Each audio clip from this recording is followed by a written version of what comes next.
அன்பு நண்பர்களே, அனைவருக்கும் அன்னை சமையல் உமாவின் அன்பான வணக்கங்கள். இன்றைக்கி அன்னை சமையலில் பார்க்க போகிறது நூக்கல் கிரேவி.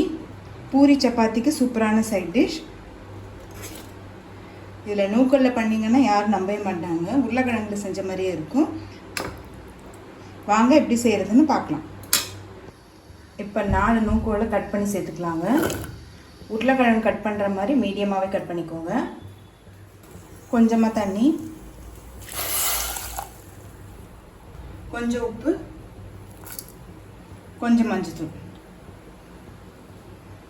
இப்போ மூடி போட்டு குக்கர்லேருந்து 3 விசில் வந்தோடனே இறக்கி வச்சிடலாம். கடாயில் தேவையான அளவு எண்ணெய், ஒரு பட்டை, 1 டீஸ்பூன் சோம்பு, 3 வெங்காயத்தை சேர்த்துக்கலாம்.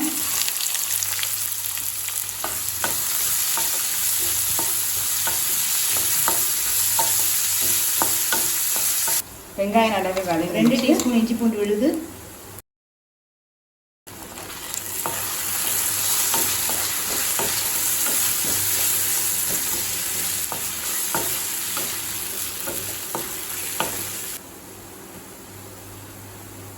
2 டீஸ்பூன் மிளகாய்த்தூள், 1 டீஸ்பூன் தனியாத்தூள், கொஞ்சம் மஞ்சத்தூள்,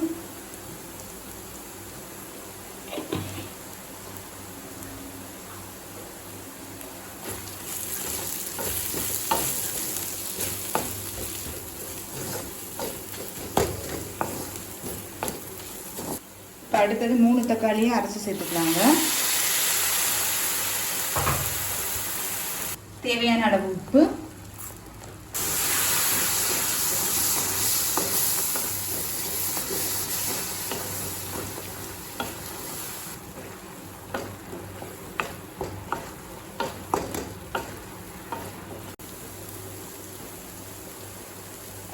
இப்போ தக்காளி சேர்த்துட்டு நல்லா வதக்கியாச்சுங்க. அடுத்தது வேக வச்ச நூக்கலை சேர்த்துக்கலாம். கொஞ்சம் தண்ணி, கிரேவி மாதிரி தான் இருக்கணும், அதனால் ரொம்ப தண்ணி சேர்க்க தேவையில்லைங்க. நூக்கல் சேர்த்துட்டு ஒரு 5 நிமிஷம் நல்லா மீடியம் ஃப்ளேம்லேயே வச்சுருங்க. நல்லா மிக்ஸ் பண்ணிக்கலாம்.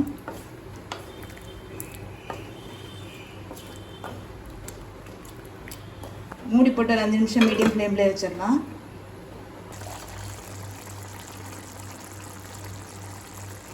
நூக்கல் சேர்த்துட்டு 5 நிமிஷம் ஆகிடுச்சுங்க. 1 டீஸ்பூன் கரம் மசாலா,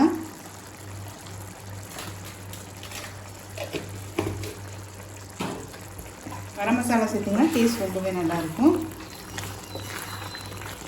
இன்னும் ஒரு 2 நிமிஷம் இருந்தால் போதும், நல்லா கிரேவி மாதிரி திக்காகிடும். கொஞ்சம் கொத்தமல்லி,